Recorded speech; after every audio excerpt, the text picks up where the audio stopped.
Hello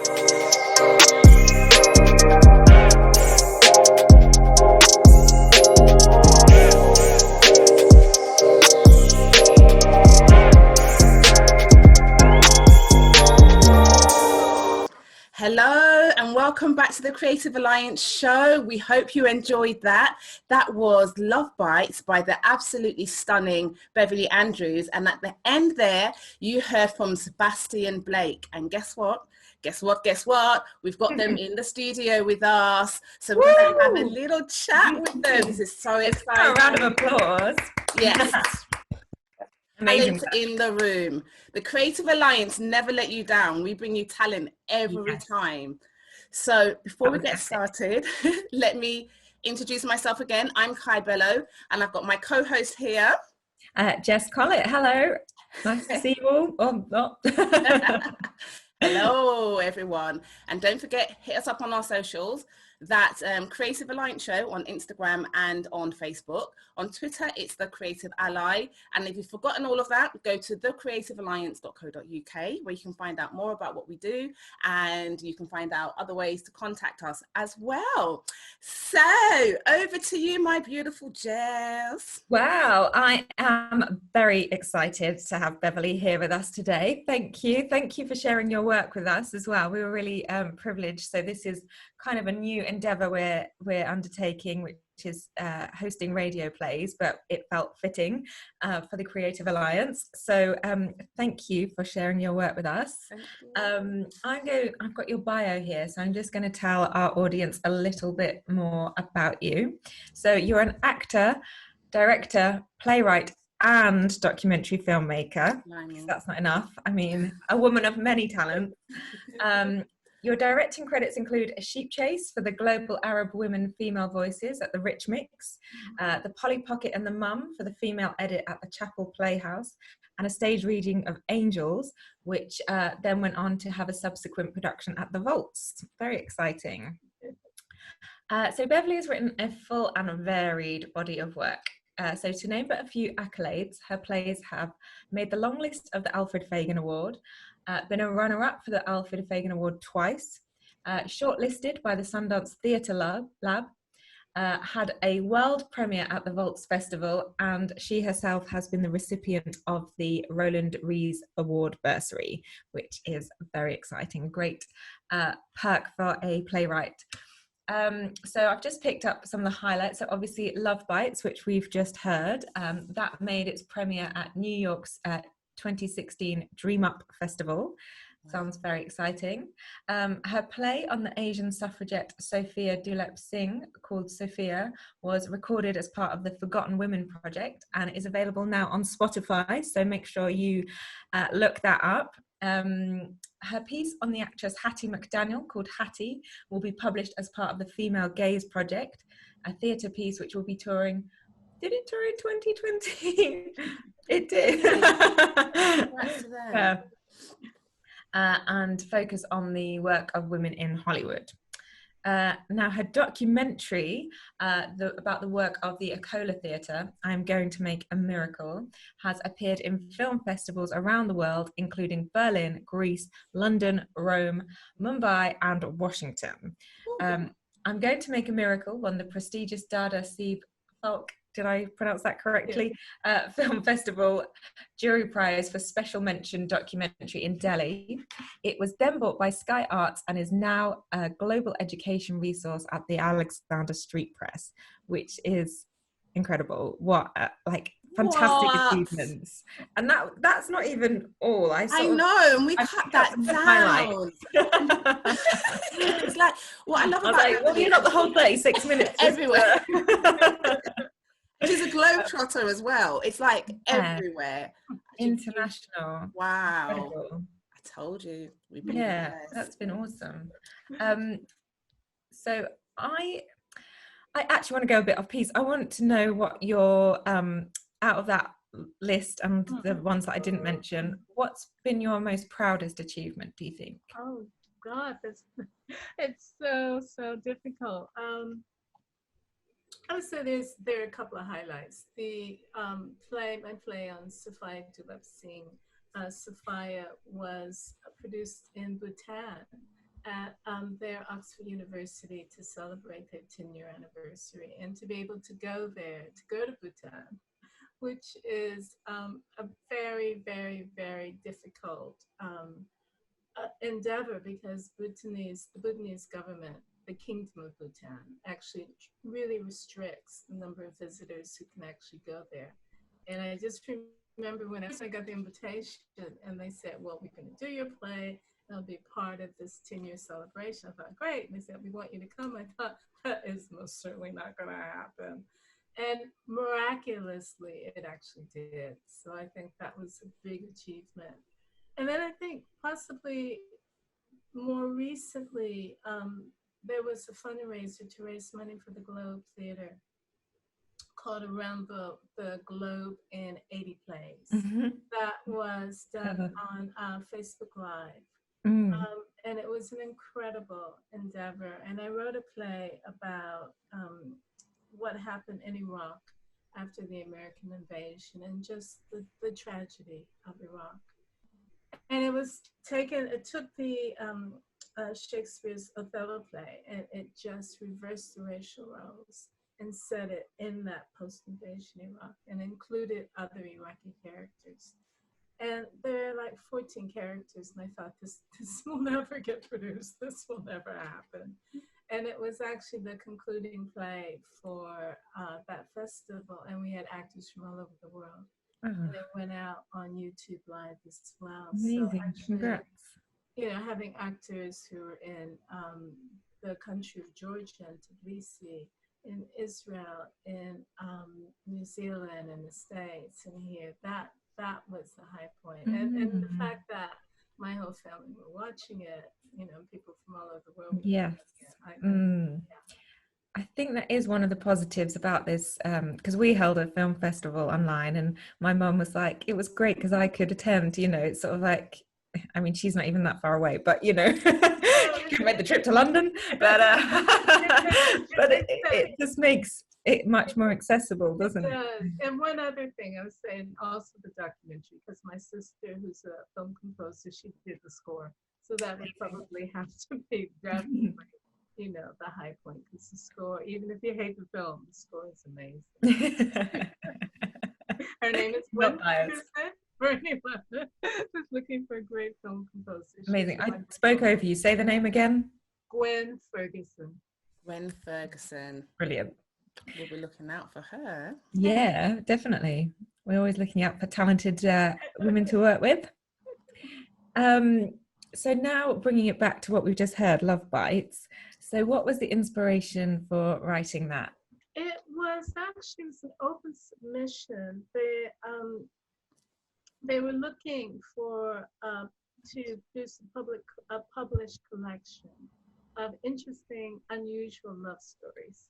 And I thought, you know, and I hadn't even written it, and I just thought, oh, I'd love to write something like that, you know. And I also think, being a woman of color, that often rom-coms until very recently did not have, you know, ethnic minority characters. It's kind of like we were sort of ostracized from just falling in love. And so I thought it would be great to write this. And it didn't get in. It wasn't accepted in that collection. But then it went on to be one of the most successful plays I'd written. And it was the first play that actually received a royalty check from America. The Dream Up Festival is a really prestigious festival. It's hosted by a theater called Theatre for New City. And Theatre for New City is a Pulitzer Prize winning theater. That's where Sam Shepard's play, Very Child, was premiered at. So it was a hugely prestigious, you know, place to have it premiere at. Yeah, incredible. I felt very, very lucky. Yeah, that's awesome. Wow. Because you're talented. No such thing as luck. It is because you are talented. You so definitely deserved it. Yeah, but the story, I just wanted to just write an unusual story about falling in love. That, you know, when I talk to friends who are in really, really happy relationships, often they arrive there in very unusual ways. Yeah. I want to sort of capture that, you know. Yeah, I love it. Yeah, you definitely did. So it's not like based on a personal experience or anything like that. It was just No, yeah. it just often, I think, as a writer, when you start writing, you almost feel if it's going well, you almost feel that someone's come and they've sat beside you and they've told you their story.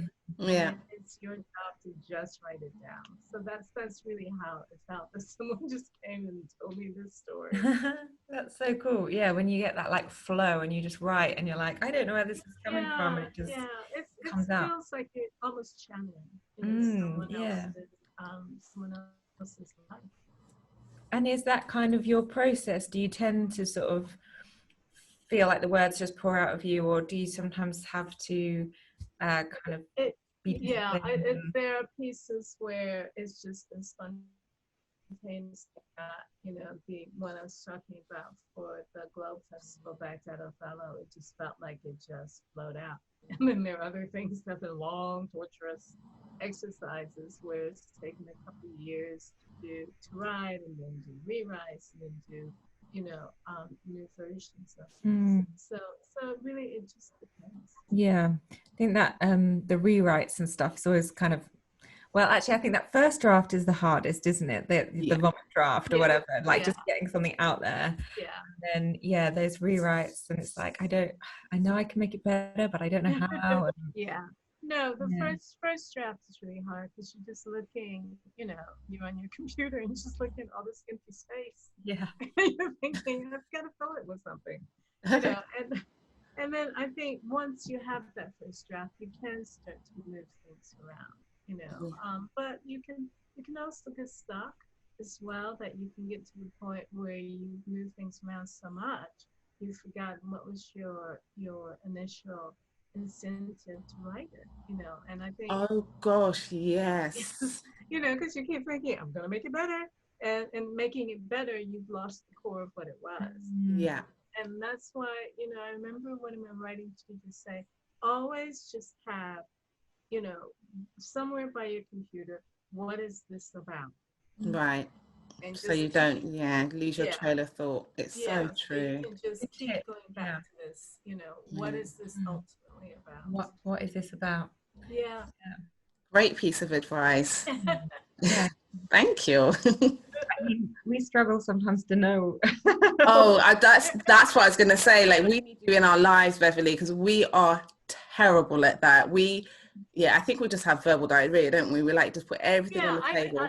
I think, and it's interesting, I think, in this country as well, because I think that British cinema is so influenced by British theater. So often you'll have film, you know, screenwriters and also film directors who've come out of theater and television. And the problem is, I think, in Britain is that you guys are so articulate. There's a lot of talking and talking and more talking and beautifully. but somehow the what is this about can actually get lost. You know. Interestingly, some of the things I love the most, be it television or film, you know, or stage, is when it's the most visual. You know, I was rewatching episodes of Peaky Blinders, and I just love it. And it's because often they trust what you see rather than feeling they have to explain. I always say that, Beverly. I always say it's what's happening off the script. Honestly, I think that's the most powerful. Not with the dialogue. It's what's happening. Because it can often be about what's not being said. Rather than absolutely. So does that mean that you really do prefer American theatre and film? No, not at all. You have to say that because you're here. No, not at all. Because I think you're on the spot. No, but I mean this from my heart. I think in the States, then the opposite almost happens in the States, is that and this is a generalization. So, you know, all the Americans listening to this, you can send all your sort of like, you know, Twitter criticisms to me. I think we suffer from the problem that there's so much action. Every character is doing something quite intensely. They're doing this, and then they're reacting to this, and they're reacting to that. That again, the what is this really about can also be lost in that, you know. So it's for me sometimes it's finding that middle ground. Interesting. Another great tidbit, I think. Another guy about to say. Good. This is a masterclass. A masterclass of Beverly Andrews, and we didn't even ask her for it. We love it. I will say my favorite masterclass, and it kind of surprised me because I love his work, but I've seen him in interviews, and it's probably me, but I hadn't actually warmed to him. But my favorite masterclass was with Salman Rushdie. He's amazing and generous, and he reiterates if anyone out there doubts that what we do is important, he reminds you that, you know, after the first man discovered how to hunt, how to find food, and fire to keep it warm, the next thing they did was they told stories. That's it. Yeah. Perfectly said. Yeah. It's so true. It's like people, especially recently with the pandemic and stuff, and it was like, you know, art is the lowest thought of job, or, you know, necessary, I think it was. But exactly. What are people doing right now? They're reading books. They're watching box sets. You know, it's artists was keeping people sane. Exactly. Well said. But yeah, it's so true. Like, you go back in history and it's like, yeah, that's what the Greeks did. They made plays. Right. Exactly. How do we communicate? Yeah, how do we communicate? Cavemen. They did cave paintings. It's like in tribal society, you know, because often we get it wrong. We look for the written text, but actually, you know, what was happening was the oral traditions that were handed down from one generation to the next, when people would gather around a campfire and just tell their stories. Oh, so nice. I love the simplicity of life. I really do. I'd love to do that. Yeah. My thing. And sort of bringing us on artistic mediums, actor, writer, director, documentary filmmaker, do you have a favorite medium? I do like directing in that you get to shape your world. Right. You know, I think that can be the magic of it.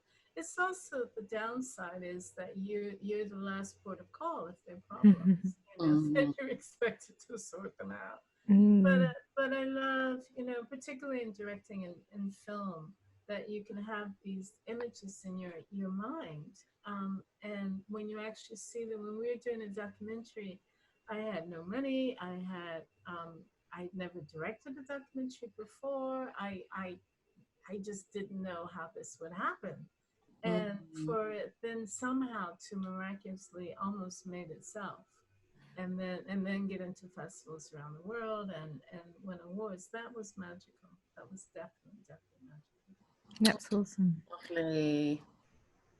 And do you have a passion project that you like to embark on? Possibly one I'm working on at the moment. It's a musical that's set in the 1920s, and it's a true life story of the African American film industry, the silent film industry that people don't know anything about.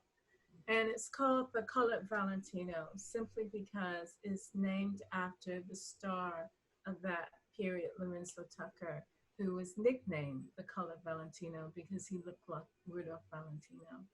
And it's about his life, this brief moment when he became famous, and also the cinematic titan, Oscar Micheal, who's credited with being one of the first Black filmmakers, who was a director, producer, and distributed his own films as well as having a publishing company all at the same time in the 1920s. Wow, So, incredible. It's going to look beautiful. I would ask for a role, but I can't sing. So I'll just do a runner or something. I'll just watch it. You can. I've heard you. In my bathroom, I can. That's definitely my passion. And you're working on that at the moment? Yeah, we're hoping. It was the Concord musicals who licensed Hamilton have expressed an initial interest. But we have to finish it. So we're trying to get development money to finish it and finish the score and and have a premiere and then see if it's picked up. And are you working with your sister on the score? Yes, yeah. Incredible. Yeah. Great. Amazing. Oh, how exciting is that? Yeah, that's awesome. Really. Oh, well done, Beverly. You're such an inspiration. And adding musical to your right. strings to the bow. Yeah, List of many talents. I think musicals at their best. I was watching Hamilton and I almost felt ill because it's just so good. I have never seen Hamilton. My children had. My mum took my kids. She had visitors. She had tickets. Chose to take my children instead of me. I have never. Rude. Because they're so hard to get as well. Yeah. No, when I watched it, I haven't seen it in person. I watched it on Disney Plus, and but even the film of that that one performance is just breathtaking. Oh wow! And I think there are over 46 songs in Hamilton, and Lin-Manuel Miranda wrote all of them. Wow! All of them. Lyrics, music, all of them. A man of many talents. Yeah, that's when you see that and you just think, oh my gosh, right, exactly. Well, Beverly, it was lovely talking to you and getting to know more about you. And we must thank you again for letting us hear Love Bites. It's incredible. We can't wait to hear more. Please write more for our show. Please. We're going to have you back. Yeah. Add radio play to the list of accolades. Yes. Yeah. Well, thank you so much for inviting me. You're most welcome. The pleasure is ours. Absolutely. Well, this brings me on to Sebastian Blake, incredible musician. You've heard from him already. I'm going to tell you a little bit about him and then we'll have a little chat. 1 second, let's grab up his bio. I love technology. It's great, isn't it? It's like the other day I was on my phone. I was like, where's my phone? Oh, it's in my hand. That's a Kai move. Okay. So Sebastian Blake is a singer-songwriter from London, but based in Leeds. Heavy influences from Stevie Wonder, Michael Jackson, Prince, Lenny Kravitz, and Bruno Mars. Leeds, previously based singer Sebastian Blake is a prolific songwriter on a musical mission, describing his music style as a bar fight between Lenny Kravitz and Justin Timberlake. I love it. Nice. The dancing and the voice. With his electrifying live performances having already received high praise from one of my favorites, Grammy Award winner Sia Furler, as a guy with a cool voice. And I've heard him, let me tell you, he's amazing. Okay, and he's currently recording his debut album. Sebastian, awesomeness. Sia. Well, when I'm in my kitchen, I am Sia. I am. I really believe I am. I absolutely love her. That's amazing. Incredible. So how did that feel when you heard that? At the time, I didn't really put much attention to it because I was still kind of, I'm still developing myself. So it's only now looking back, as you're saying, I'm just like, oh, wow, she said that. It didn't really register. Well, let me tell you, it registered to me. That's very cool. Incredible. Really, really incredible. So how is the studio album going? How is it developing for you? Are you happy? Yeah, I was so absorbed with the conversation with Bev. I was just like, oh my gosh, I was just listening and writing little notes that I could take away. It's been magical, I think, to be creative. I think before we started rolling, we were talking about being a creative during these times and how it's hard. It's hard. I feel so blessed to have just found songs that just wanted to explode through me to just come out. So the process, I think, it's just been so magical. I feel I don't know if that's the right word to say it. I feel so fulfilled just making it that I'm almost like, wow, I feel like I've already got the results I wanted internally. I think anything else is just icing on the cake, but it's been amazing to write and get it all recorded. What you were writing about, is it love songs, past experiences? Yeah, this is really interesting. So usually when I write, I usually just, I'm kind of very disciplined in my writing. I just sit on the desk for 1 hour. You're not allowed to leave, pen and paper, and just write as much as you can.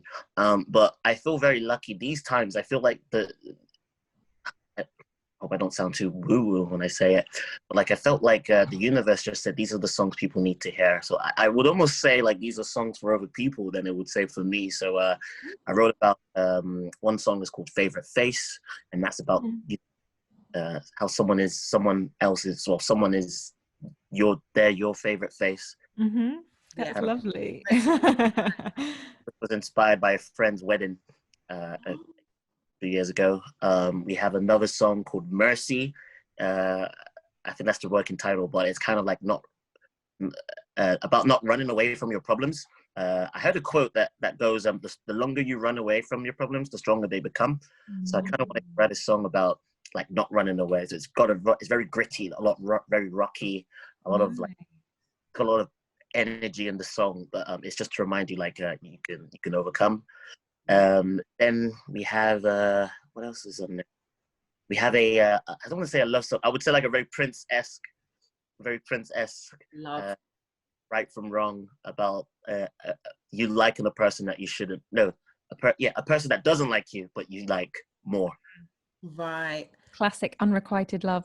So you work like Prince? Do you like write? You do the guitar? Do you do absolutely every instrument? Are you like that? One of those? Oh gosh, no. I'm definitely not. I usually just go in. I write the whole song before I come in. There's my collaborator George Malamas, who I work with all the time.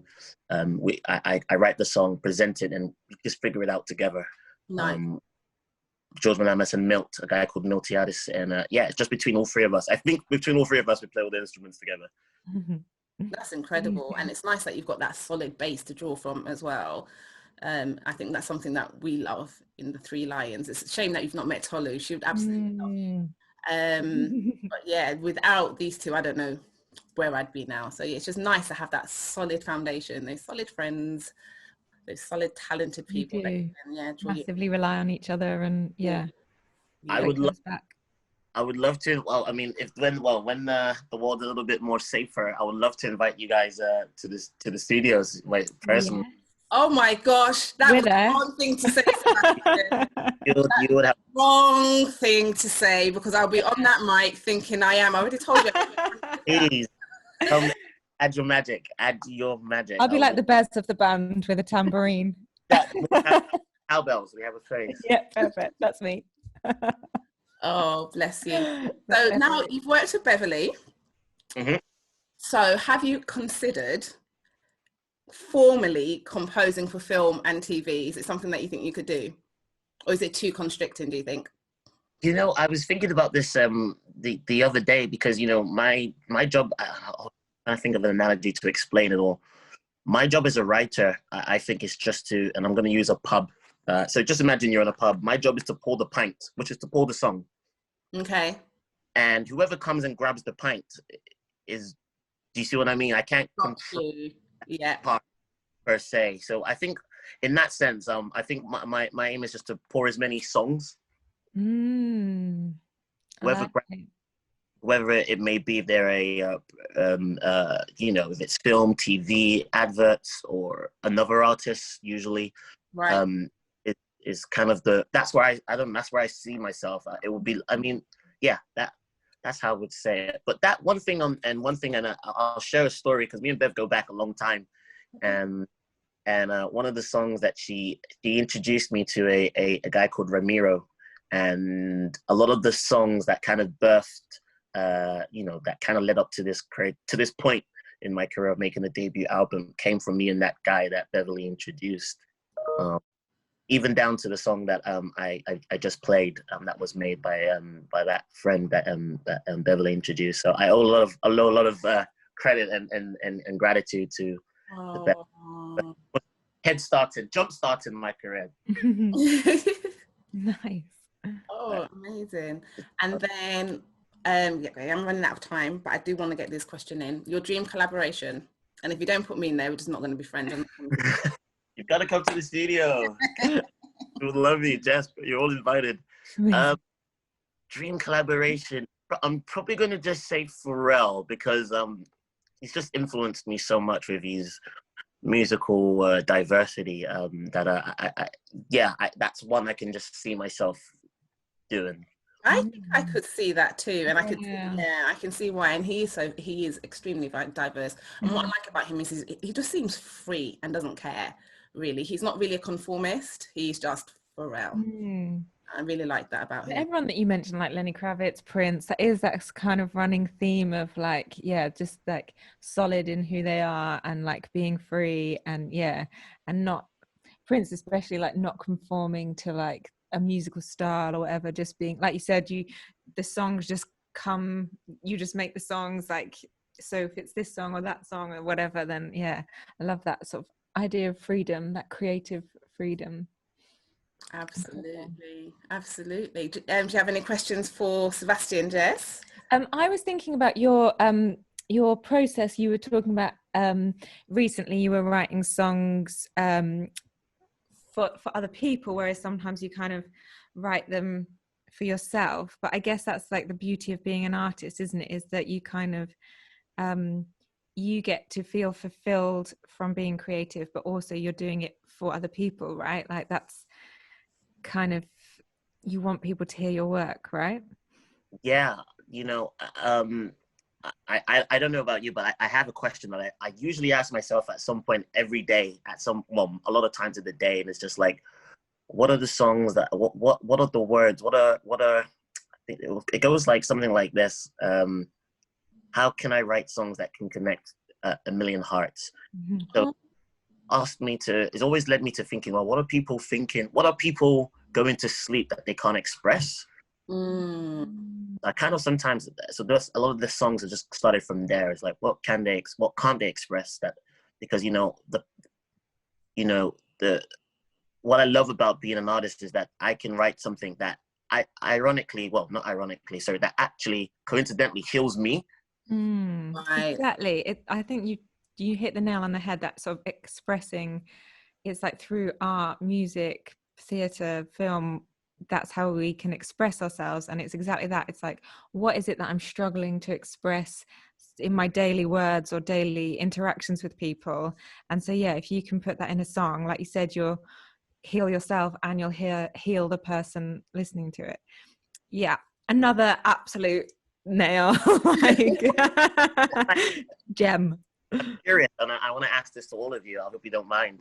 We just talked about, in that case, and that means from what you just said, there must be a song for each of you where this is hit true, where like as soon as you heard the song start to finish, just like, oh my gosh, there must be talking. I don't know. It's me. It's probably.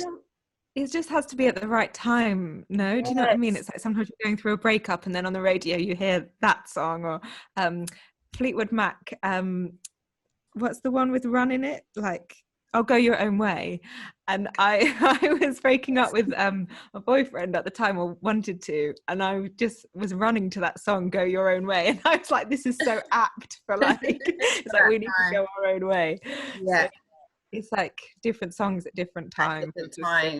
I totally agree. I love Alanis Morissette's You Ought to Know. That was not taking any prisoners. She was like, you really pissed me off. I'm going to share that with the world. So true. Great choice. I remember seeing, when I saw her perform, thinking, I've never seen a woman that angry before. You go, girl. You're right. You're like, I've been that angry woman. Right. I mean, the whole album Jagged Little Pill, I Yes. think, is quite full of that like angst. And because it came out when I was a teenager, so as a teenager listening to that album, it was like just perfect. Yeah, no, I love the fact it's become a hugely successful Broadway show, because I think a lot of women grew up with that album. Right. That was me. So. I think I had two. I think I had, when I was very young, I used to have Black Butterfly. My mum used to play that to me a lot when I was trying to find myself by Sounds of Blackness. And it was about basically just doing whatever you want, really. And don't have any constrictions, just be happy.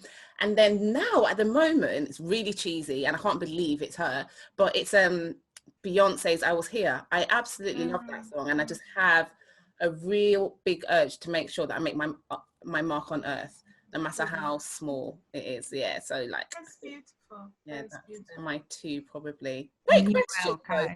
Yes, great question. Right, we've run out of time, but I'm doing quick fire questions. I'm really sorry. Yes, we can't go without quick fire. We can't go without that. So you've got, Jess, can you just time me? Can I do 45 seconds because there are two guests? Oh yeah, I thought you might do 30 seconds on each, but yeah, are you going to like alternate them? I'm going to alternate them. Okay, yeah. Ask you a question and you have to answer the first thing that comes to your mind. You're not allowed to think about it, and you're not allowed to say, I don't know. Okay. Okay, Right. I'm just getting 45 seconds up. Give me... Thank you. Okay. Tell me when to start. All right, ready? Oh, okay, so we're going to go alternating. Beverly's going to start. Ladies first, always. All right. Okay, are you ready? Steady, go. Chocolates or sweets? Chocolate. Sean Connery or Roger Moore? Sean Connery. Oh, Favorite place on earth so far? Istanbul. Summer or winter? Summer. Desert island must-have item? Oh gosh. Computer. Oh. Marmite, love it or hate it? Hate it.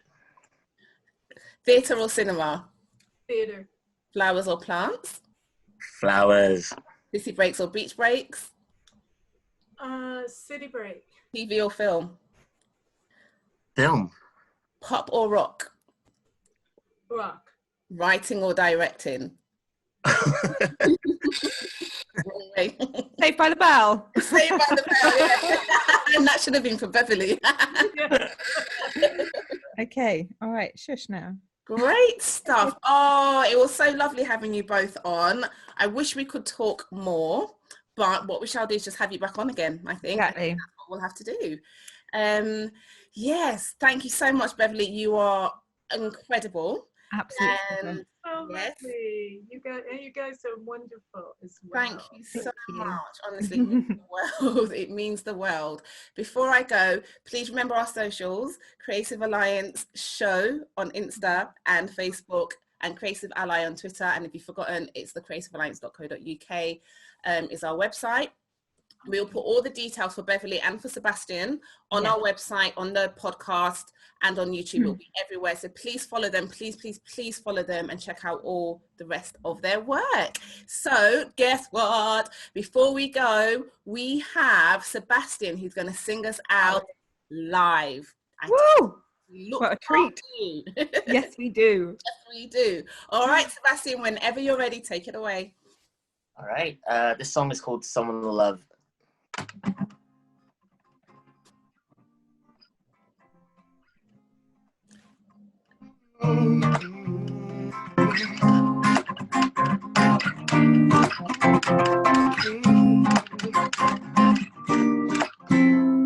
Hey babe, I know you don't sleep well at night. I can tell by your eyes. Oh, something's just not right. And I hate to see you feel this way. Dry your eyes.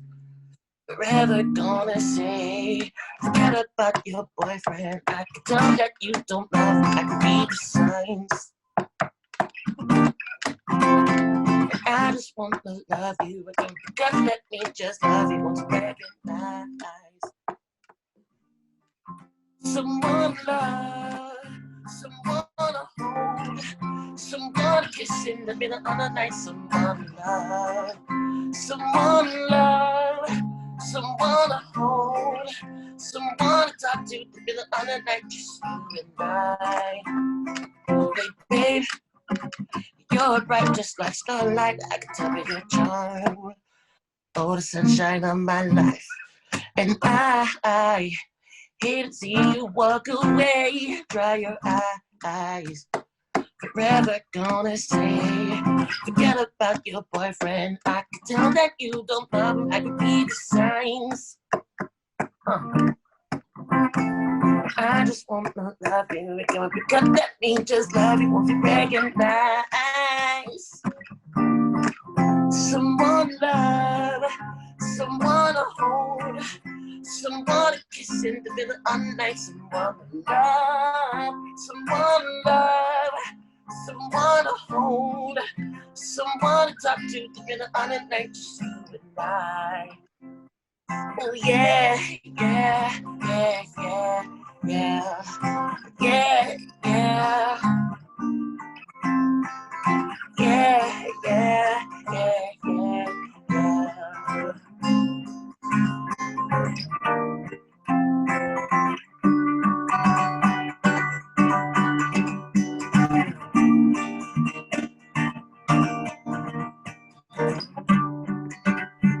Oh,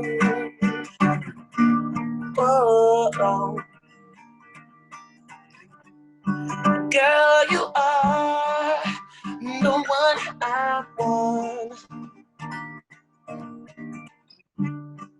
Girl, you are the only one I need. Yeah. Girl, you are. You light up my dark, so now I can see you. No, no, no, no. Someone love, someone to hold, someone to kiss in the middle of the night, someone to love, someone love, someone to hold, someone to talk to the middle of the night, just you and I, girl. Woo! Amazing, what a treat. So good. Thank you so much. you. That was Sebastian Blake. All right, we're off. That's me, Kai Bello. Goodbye from me, Jess Collett. And bye to our guest, Beverly Andrews and Sebastian Blake. Thank you so much. See you next time. Thanks for listening. Bye. Bye. Bye.